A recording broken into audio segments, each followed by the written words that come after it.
శ్రీ వెంకటేశ్వర వైద్య విజ్ఞాన సంస్థ నందు శ్రీ పద్మావతి ఆడిటోరియం నందు అంతర్జాతీయ మహిళా దినోత్సవంను పురస్కరించుకుని అంతర్జాతీయ మహిళా దినోత్సవ వేడుకల ముగింపు కార్యక్రమంను నిర్వహించినట్లు SVIMS medical superintendent doctor Ram తెలియజేశారు. ఈ కార్యక్రమానికి విశిష్ట అతిథిగా professor Uma Vennam, vice chancellor Sri Padmavathi Mahila university, అతిథిగా M Srilatha, deputy superintendent of police, మహిళా పోలీస్ స్టేషన్ తిరుపతి మరియు స్విమ్స్ సంచాలకులు మరియు ఉపకులపతి doctor RV Kumar, registrar Aparna, ఆర్బిట్ల శ్రీ పద్మావతి మహిళా వైద్య కళాశాల principal doctor Usha Kalavath, cardiology senior professor doctor Vanajakshamma గారు, allied health sciences principal doctor Madhubabu, college of nursing principal doctor Sudharani, college of physiotherapy principal doctor K Madhavi గారు సంయుక్తంగా జ్యోతిని వెలిగించి ప్రారంభించారు.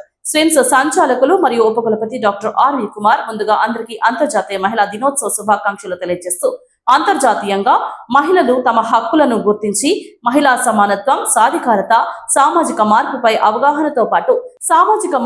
అవగాహనతో పాటు సాధన కోసం ఉద్యమించాల్సిన కర్తవ్యాన్ని గుర్తు చేసుకునే ఆవశ్యం ఎంతైనా ఉందని తెలియజేశారు. రోజు గౌరవించాలి, ఇది మన సంస్కృతి కాదు. అలాంటి వాళ్ళందరికీ నేను చెప్పే సమాధానం ఏంటంటే రోజు గౌరవించాలి, ఇలాంటి ప్రత్యేకమైన రోజుల్లో ఇంకా ఎక్కువ గౌరవించాలి. అందువల్ల గౌరవించడానికి వేరే దేశము మన దేశము అనేటువంటి తారతమ్యం ఉండాల్సినటువంటి అవసరం లేదు. ఈరోజు ఉదయమే ఒక పుస్తకం తెలియజేస్తుంటే కార్టూన్ కనపడింది. చాలామంది అంటే కనీసం సీనియర్స్ కన్నా తెలుసుంటుంది. ఆర్కే లక్ష్మణ్ అని చాలా ప్రముఖ కార్టూనిస్ట్. ఆయన కార్టూన్లు అన్నిట్లో కూడా కామన్ మ్యాన్ అని ఉంటుంది. ఆయన ముఖ్యమైనటువంటి పాత్ర అన్నమాట. ప్రతి కార్టూన్లో కామన్ మ్యాన్ అని ఆయన ఉంటాడు. ఆయన ఏదో సందర్భం గురించి వ్యాఖ్య చేస్తాడు. అయితే ఎవరో లక్ష్మణే రాశాడు. లక్ష్మణ్ ఎవరో అడుగుతారు, Lakshman why did you create a common women, why only common man? So Lakshman ఆ పాత్ర చేత ఏం చెప్పిస్తాడంటే there is no common woman, every woman is extraordinary. So that is the spirit with which we celebrate this thing. ఇక్కడ ఇందాక మధుబాబు గారు చెప్పినట్టుగా ఆయన మరికొన్ని గణాంకాలు చూసినట్లయితే మన దగ్గర స్విమ్స్లో 508 మంది రెగ్యులర్ ఎంప్లాయీస్ ఉంటే అందులో 308 మంది స్త్రీలు, దాదాపు 60% అన్నమాట. అలాగే అడాట్ బేసిస్ మీద ఉన్న వాళ్ళు 173 ఉంటే 97 మంది స్త్రీలు, 56%.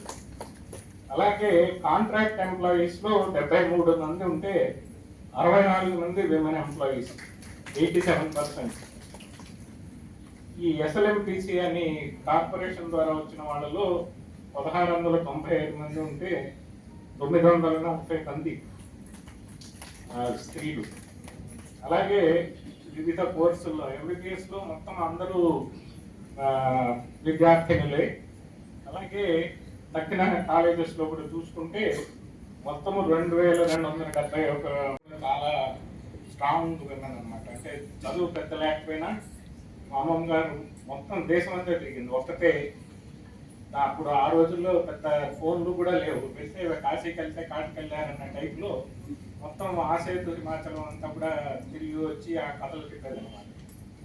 అలాగే మా మదర్ కూడా చాలా పవర్ఫుల్. ఇది కానీ మా అత్తగారు తర్వాత మా మిస్సెస్ ఎంబీబీఎస్ చేసి, ఎండీ చేసి, డిఎం చేసి మొత్తం మేము లైఫ్ అంతా కూడా రోలర్ కోస్టర్ లాగా అప్స్ అండ్ డౌన్స్తో ఉంటే అన్నిట్లో కూడా నాకు తోడుగా ఉండడం జరిగింది.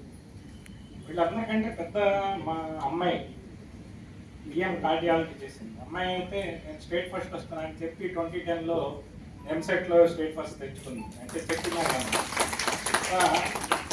నాకు ఇంకో చిన్న మనోరాలు, అది కూడా అలాగే తాత అని అలా పేరు చూపిస్తుంది అనమాట. అలాగా అందరూ స్ట్రాంగ్ విమెన్తో పనిచేయడం వల్ల విమెన్ అందరూ కూడా స్ట్రాంగ్గా ఉండాలనేది నా దృఢమైన అభిప్రాయం. అప్పుడే సొసైటీ కూడా అంటే బ్యాలెన్స్డ్గా పురోగతిగా ఉంటుంది. ఇదంతా బాగానే ఉంది చెప్పుకోవడం. మగవాళ్ళతో పోటీ పడుతున్నాం, పైలట్లు అయినాం, అంతరిక్షంలోకి వెళ్ళాం, అంటే చేయలేని పని ఏం లేదు అనేటువంటిది ఒకటి. ఇప్పుడు ఈ రోజున మనము దాని గురించి చర్చించాల్సిన అవసరం లేదు. కాకపోతే మీ ముందు కొన్ని ఉదాహరణలు చెప్తాను. అంటే అన్ని రకాల వయసుల స్త్రీమూర్తులు ఉన్నారు కాబట్టి, అంటే మానవ జాతి మనుగడికి అవసరమైనటువంటి కొన్ని ప్రాథమికమైన ప్రశ్నలు చెప్తాను. ఇప్పుడు మీరు చిన్నపిల్లల్ని చూసుకోండి. ఇంతకు ముందు కంటే చాలామంది ఆడపిల్లలు పీసీఓడి వల్ల వాటి వల్ల మీసాలు వచ్చి లావు అయ్యి రకరకాల హెల్త్ ఇష్యూస్తో బాధపడుతున్నారు. ఒకనొక హైదరాబాద్లో 10వ తరగతి లోపల పిల్లలకి హెల్త్ సర్వే చేస్తే దాదాపు 15% మీద హైపర్ టెన్షన్తో బాధపడడం జరుగుతుంది అన్నమాట.